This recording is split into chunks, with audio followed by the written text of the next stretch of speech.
These audio clips are so disturbing that they've either been locked away in the police archives or destroyed. The clips have never been released to the public and probably never will, so clearly we will not be able to play the tapes. The recordings cannot be found on the internet or anywhere else. Number 5. The Japanese Cannibal Audio Tapes. Issei Sagawa was a man from Japan who in 1981 killed and partially ate a Dutch female student by the name of Renee Hartevelt. Born in Japan in 1949, in 1977 at the age of 28, he was forced by his parents to go to the Sorbonne University in Paris, France. While he was attending the university, he met a student by the name of Renee Hartevelt. She was a young Dutch woman. After they met, Issei quickly became obsessed with her. He had admitted that he had an obsession with tall European women. On the day that he murdered her, he invited her to go to his apartment. Once she arrived, he pretended that he needed her to record German poems for him and set up a tape recorder. She began to read a poem about death, and during it, he shot her in the back with a rifle. She died shortly after. He then got an electric knife and removed more than 7 kilos of meat off her body. Over the next few days, he consumed some of the flesh, and along with this, he had sex with her corpse. He recorded the entire event and also recorded the poem and the gunshot. He then placed her body in several different positions and situations and took photos of it. He was eventually caught while trying to dispose of her body.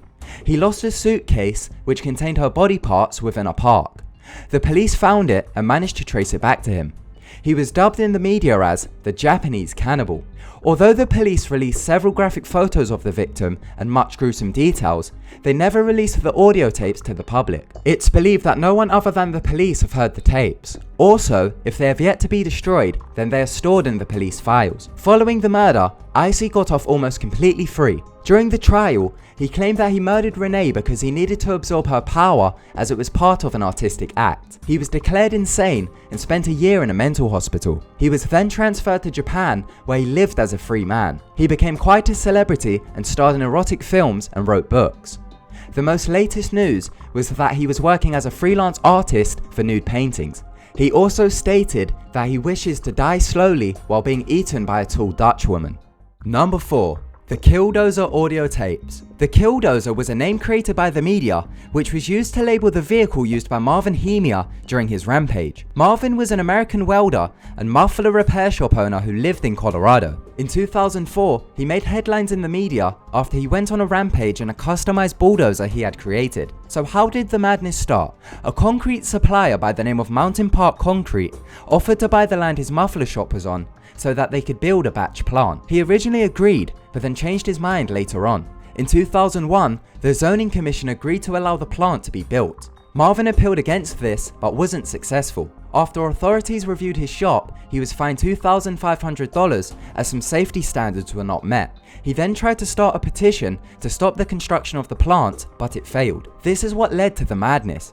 He had purchased the bulldozer in 2002, 2 years before the incident. Once construction of the plant started, he began to customize the bulldozer. Notes found at his home had revealed that the main reason behind the bulldozer was to stop the construction. The bulldozer had plated armor covered over the cabin, engine, and tracks. The bulldozer was explosive proof and immune to small firearms. He also had many gun holsters attached inside the bulldozer. On June 4th, 2004, Marvin drove his bulldozer through his former business, the concrete plant, the town hall, the office of a local newspaper, the home of a judge's widow, and a hardware store. The rampage lasted 2 hours and 7 minutes, destroying 13 buildings and knocking out gas supply to many others. Luckily, no one was killed. After his bulldozer got stuck within a building's basement, Marvin killed himself with a handgun. Just moments before the rampage, Marvin recorded many audio clips in which he explained his motives for the attack. He sent them to his brother, who then forwarded them to the police. Although the police released sections of the tapes to the media, the full tapes have never been heard and probably never will. Number 3. Moore's Murders Audio Tapes. Ian Brady and Myra Hindley murdered 5 children between July 1963 to October 1965. Taking place in Greater Manchester, England, the murders are now known as the Moore's Murders. The couple met at Myra's work and quickly became obsessed with each other. They would frequently go to the cinema and watch X-rated movies. Their first victim was a 16-year-old by the name of Pauline Reed. It occurred on the 12th of July 1963. Ian had told Myra that he wanted to commit his perfect murder.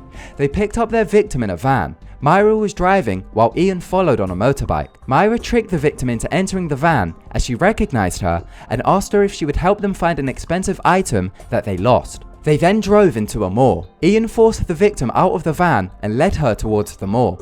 He then sliced her throat and left her to die on the floor. Ian then went and got a shovel to bury the body.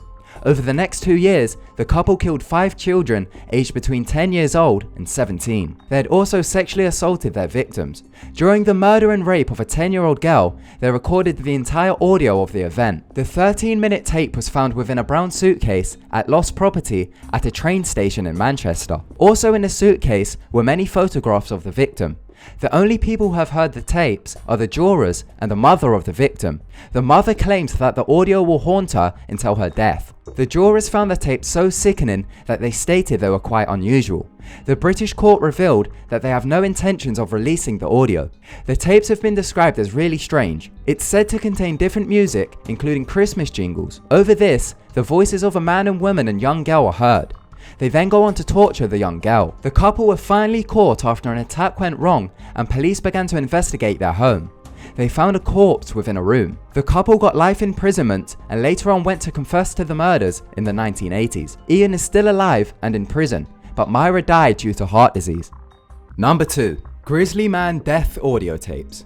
Timothy Treadwell was a bear enthusiast who filmed and studied bears in their natural habitats. He lived among grizzly bears in the Katmai National Park in Alaska for 13 years. On the 5th of October 2003, Timothy and his girlfriend Amy were killed and partially eaten by grizzly bears in the park. During the time of the attack, either Timothy or Amy had set up a video camera but did not remove their lens cap. The recording lasted for 6 minutes. The only sounds heard on the tape are agonizing screams of Timothy being mauled alive. After the initial attack, there is audio of Timothy being dragged away by a bear. There is then a deafening scream by his girlfriend once she is left alone and the bears begin to attack her. Once the pilot who was sent to pick them up discovered the scene, he informed authorities. Authorities gave the tape to Timothy's ex-girlfriend. There have only been a select few who have actually heard it. Filmmaker Werner Herzog made a documentary called Grizzly Man. It followed Timothy's life in Alaska and also included some footage of his final days. Also in the film, Werner was granted access to listen to the tape. After listening to it, he insisted it must be destroyed. The tape is now locked away in a bank vault. There have been supposed leaks of the tape on the internet, but they have all been proven to be hoaxes once compared to the official transcript. Number 1. David Parker Toy Box Tape. David Parker was a suspected American serial killer and known torturer of women. Although no bodies were found, he is believed to have murdered up to 60 people from Arizona and New Mexico. Ray had created a soundproof truck trailer which he referred to as his toy box. The trailer cost him $100,000 to modify. It was equipped with whips, chains, pulleys, straps, clamps, leg spreaders, surgical blades, and saws. It's believed that he tortured countless women within the New Mexico area from the 1950s to the late 1990s. He was eventually caught in 1999 after one of his victims escaped.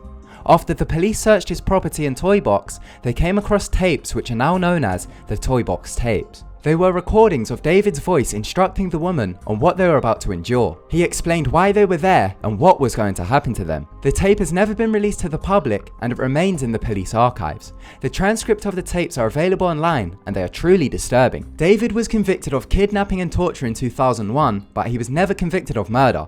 He died just a year into his sentence due to a heart attack. Thank you so much for watching. If you enjoyed the video, then be sure to give it a big thumbs up. Don't forget to subscribe to keep updated with our videos. Goodbye.